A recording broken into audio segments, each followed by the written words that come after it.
Nothing compares to the taste of homegrown fruits and vegetables, especially when they come from your very own garden. This multi-level design not only allows you to customize each area, but also expand on it from year to year.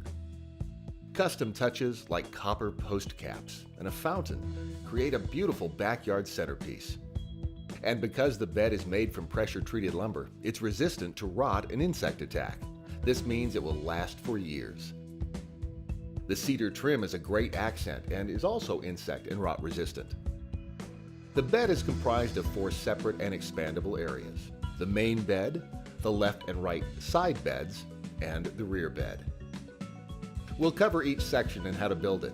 You can build it all at once or add the elements at your own pace. The first step is finding the right location in your yard. Gardens need a lot of sun, so keep that in mind. It will also be much easier to build and maintain if it's on a fairly level patch of land. For the main bed, you'll need the following materials and tools: 3 8-foot lengths of 2x12 pressure-treated lumber, 3 8-foot lengths of 1x4 Western Red Cedar, a 10-foot length of pressure-treated 4x4, exterior grade screws in 2 sizes, 1 5/8" and 3". Galvanized metal corner brackets are optional but preferred, some landscape fabric and a stapler, and enough garden soil to fill the bed. You'll also need a circular saw or handsaw, a drill driver and bit, measuring tape and pencil, and you may also need a level depending on your yard's slope. Always remember your safety gear, including eye and ear protection whenever you're working with power tools. Start by measuring and cutting one of the 2x12s in half. Using the square as a saw guide will ensure a near perfect cut. These 2 pieces will be the sides of the bed, so make sure they're the same length. Trim any excess before you move on to the next step. To connect the sides to the front and back, we'll use galvanized metal corner brackets. Fasten the bracket to the side, aligning it with the end of the board. Then attach the side to the front of the bed. You may find it easier to stand the sides up if you're working on uneven ground. Repeat this process at each corner until all 4 sides are connected. Lay the bed flat on the ground. It may be necessary to level the bed at this point. Use scraps of wood and clamps at the 3 lowest corners for this step. Adjust the corners up or down as you check the sides for level. Once adjusted, cut sections of 4x4 long enough to support each corner and stand about 3 inches above the top edge of the sides. Fasten these support posts to the corners from the inside of the bed using 3-inch screws. You can remove the clamps once this step is complete. The side beds are simple to make. Just measure the distance between the 2 corner supports and cut a section of 2x10 to that length. Cut 2 more pieces to 24 inches long. Fasten these 2-foot lengths to the longer section with 4 screws at each corner. Drilling pilot holes will help prevent the wood from splitting. The completed assembly should fit snugly in between the corner supports. Make sure it's level and use screws to attach the side bed to the 4x4 supports. Repeat this process at the other end of the main bed. If needed, use scraps of wood to support the bed until the corners are added in a later step.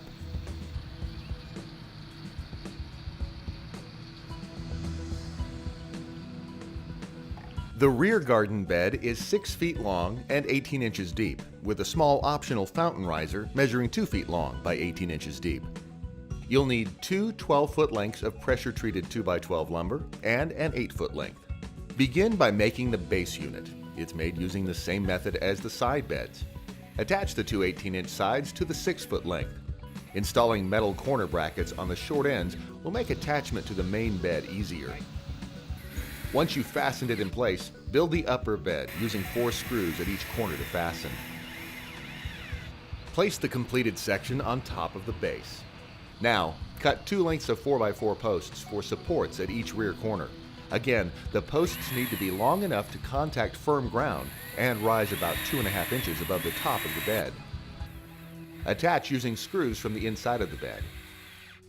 Cut 4 12-inch lengths of 1x4, drill 4 evenly spaced pilot holes, and partially install screws. These will be used as cleats to secure the upper bed to the base.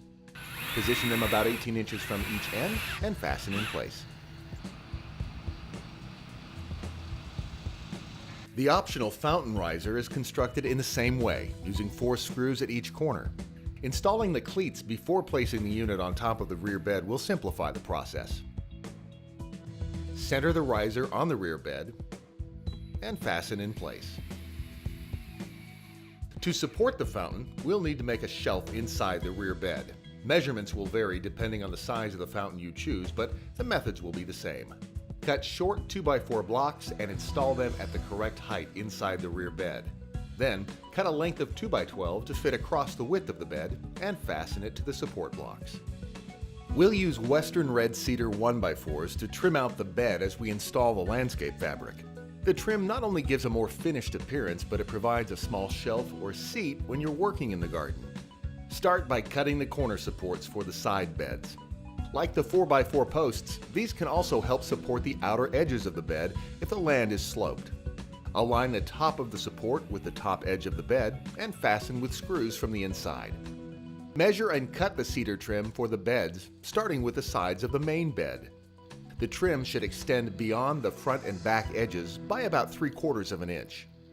Use a jigsaw to notch around the support posts. Mark and drill pilot holes roughly every 8 inches.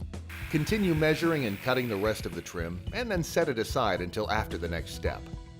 Starting with the main bed, begin installing the landscape fabric.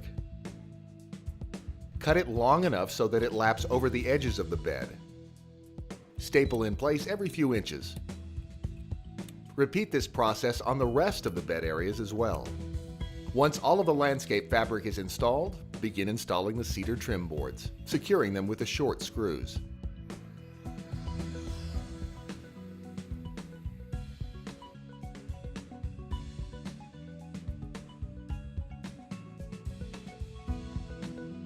Once all the trim is in place, fill the beds with garden soil and install the fountain.